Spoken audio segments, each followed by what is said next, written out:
So I want you to imagine what it's going to be like when we cross a bridge up there and there's a wall of water that would be over our bus.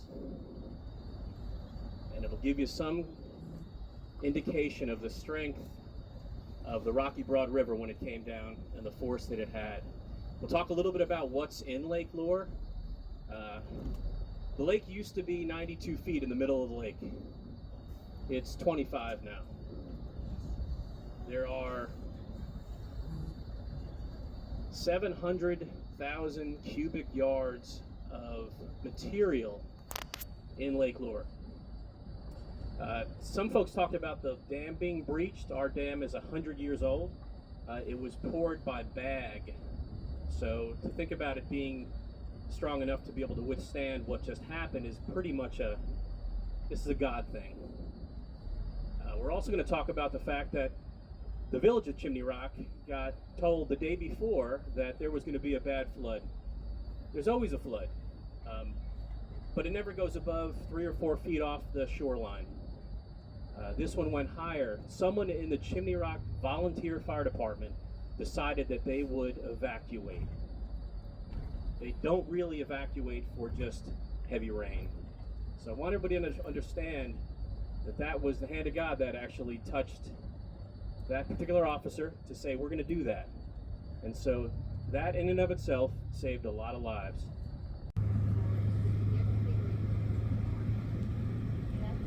Giant bulldozer and literally scraped away the bottom of the gorge. A 100-foot wide river became a 500-foot wide river, a path of destruction, scraping and gouting out the riverbanks, taking trees, dirt, boulders, houses, campers, cars, bridges, stores, hotels, everything in its path. As we're coming over here, you guys are going to see our marina. This is the Lake Lure Marina. Usually houses about 277 boats. The water was so high, it lifted those docks up off those high pipes you see. And then it floated the entire thing onto the land over there. There's still boats up there. When all the boats were brought out, they cleaned the pontoons because they had white material all over them. That white material was sheetrock dust from all the businesses and buildings that got pulverized by the bridge over here. And then the sheetrock dust floated and then got on everything. That is the Welcome Center. It is uninhabitable. Tennis courts, ruined. This is the Town Hall Police Department.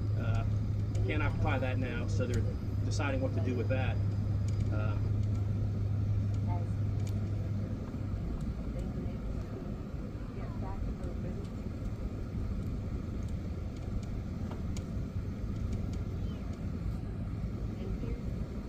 Across this bridge, when I tell you that it was a 20-foot wall of water crossing this bridge at exactly 9:30. So if you got to cross it at 9:29, you're good to go. 1 minute later, they took out the flowering bridge. It's also, you can see it's also wavy. It's not exactly stable enough to put a flowering bridge back on. The Flowering Bridge also just built an education center that's over there to your right. Hasn't been occupied yet, but that's a hope that it's going to come back also. As we're looking, it's one of them also. There was a house here, a Harley Davidson shop, a little Harley shop. That's the big factory shop. And as we go up here, we're a little bit higher. However, through the middle of the road right here, you had a torrent of water coming down that you could not see the ground. The other thing is 2.5 miles of US 64 was destroyed just upriver, just out of town here. So through this entire town are giant pieces of road that had just come down. We were here about 2 hours after the storm, and there was a really ominous sound. It was something we'd never heard before, and it was this loud, deep crashing sound. We couldn't see it. We didn't know where it was coming from. We were all concerned it was a rock slide up on the hill. Well, it wasn't. It was boulders the size of vans being tossed around in the river, and they were hitting each other under the water. It's a sound you just can't get out of your head. There's the Chimney Rock State Park entrance. That bridge was devastated also, and again, that bridge is in Lake Lure. This is kind of the heartbeat of town. Everything over here on the left, those are all gutted. If you walked in any one of these buildings, you would see dirt floors because everything in there was ruined right down to the beams. Chimney Rock Fire Department is up on the hill. We've had some great guests that have come by here.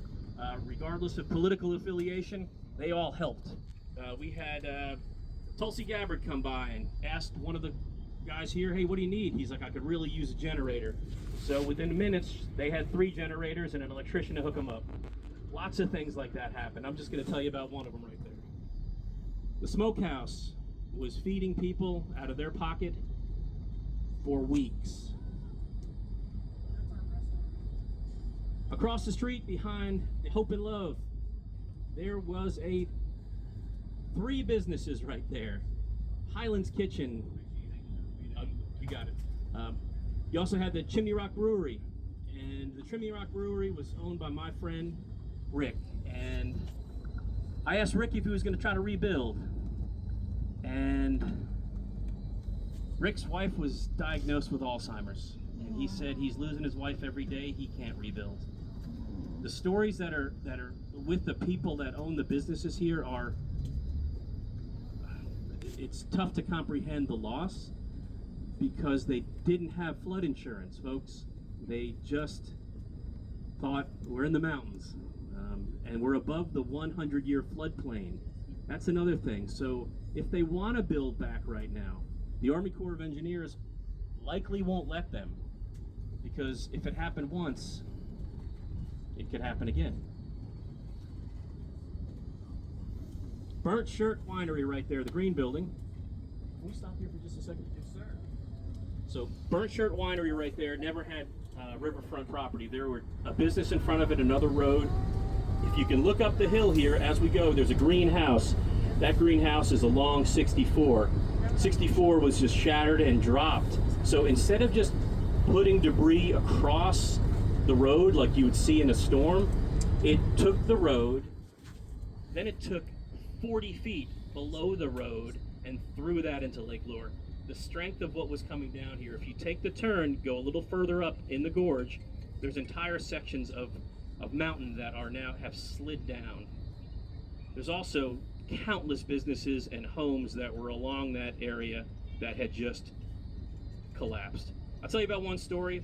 There's a gentleman that built his forever home on the river, just past that greenhouse on the left, and they closed on the loan on Monday.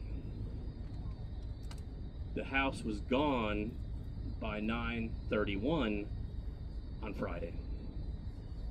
Think about that. There is no house. There's no land to put a house back on.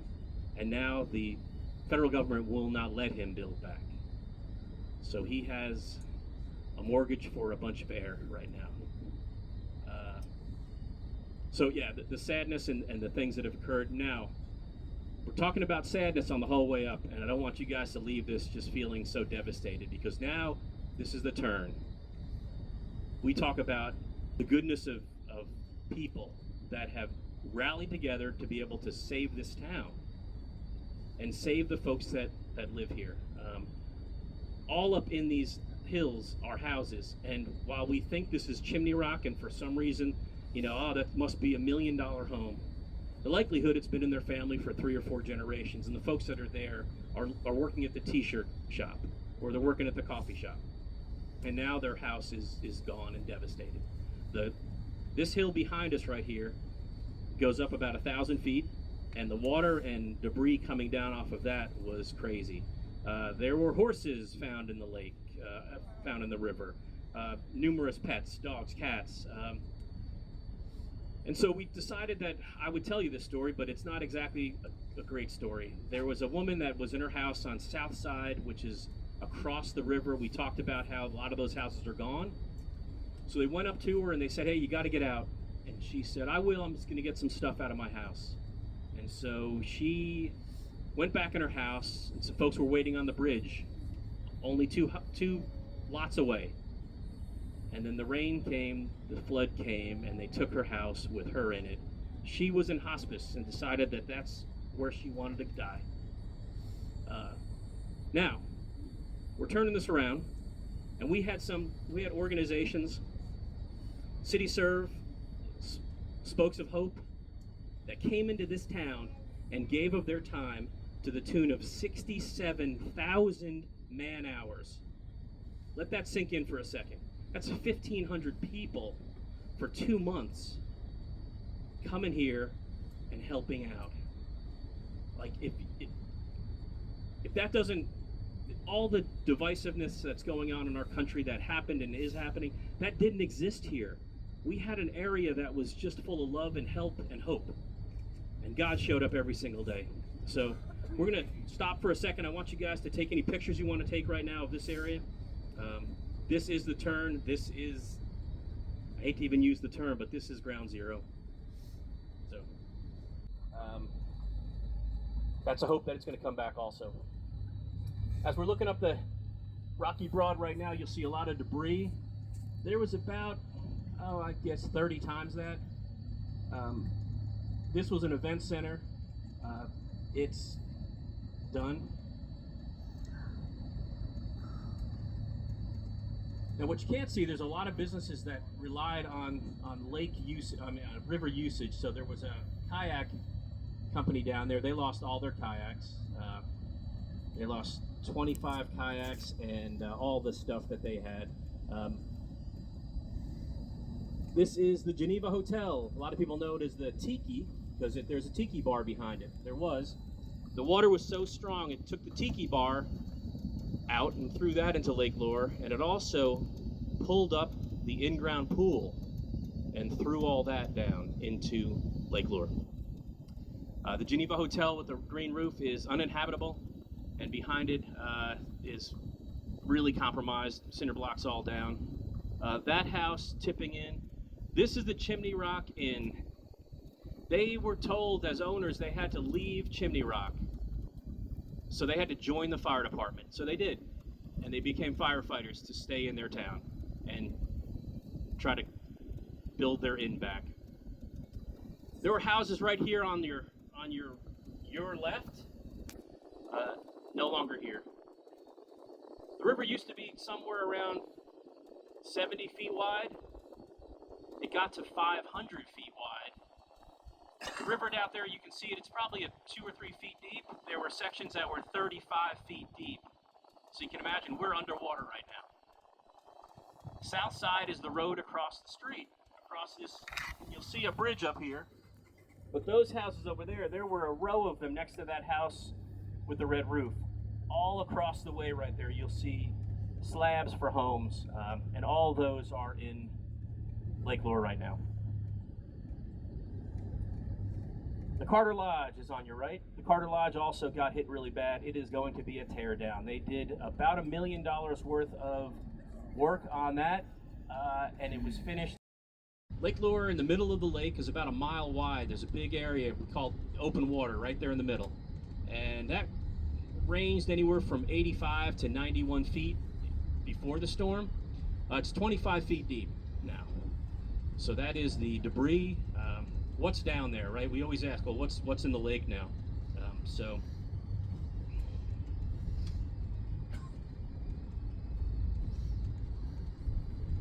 It's the wreckage of 5 bridges, 2.5 miles of US 64, 20 to 40 cars, 20 plus dumpsters, 40 plus liquid propane tanks, 500,000 cubic yards of mud, rock, and trees. Unknown numbers of the following: toilets, bathtubs, TVs, computers, commercial ovens, stoves, deep fryers, inventories from all the stores. They're all in there. One of the reasons why Lake Lure flooded so badly is because all the stuff that landed in our lake got clogged in the dam. There was a pickup truck and a trailer that had got stuck in the spillway, and because of that, the water breached the side of the dam. That 100-year-old dam never gave up. Now, the dam before this happened is scheduled to be replaced and built about 100 yards downriver. because that dam is just, I can't believe it held. And we were hearing every single day that the dam gave way, the dam gave way. Well, it didn't, it held. So I can't thank you guys enough for coming. I know there's a few locals on here, so you know the pain. There we go. But I also just want to tell you that this community is beholden to tourism. Like 90% of everything that we've got here is based on folks coming up from Charlotte or Greenville and spending the day. So y'all got one of these? Mm-hmm. Okay, there's a QR code on here, and here is where, this is what we call the call to action. This is us asking you that if you feel led to give $1, to give $5, to give $10, to give $1,000, it stays right here. Our community has been shown so much love, and my prayer is that you never have to go through this, that you never have to see your neighbors not have insurance and ask if they can stay in your garage. To which you say yes, stay in the house, not in the garage. So I'm just asking that if you can get to this QR code, if you can walk up here and just ask the stories of the owners that have the tables out there. That's it. I'm really bad at asking for money, but if you're led, that'd be wonderful. Thank you so much for coming. I appreciate it. Thank you. Come on up. Thanks.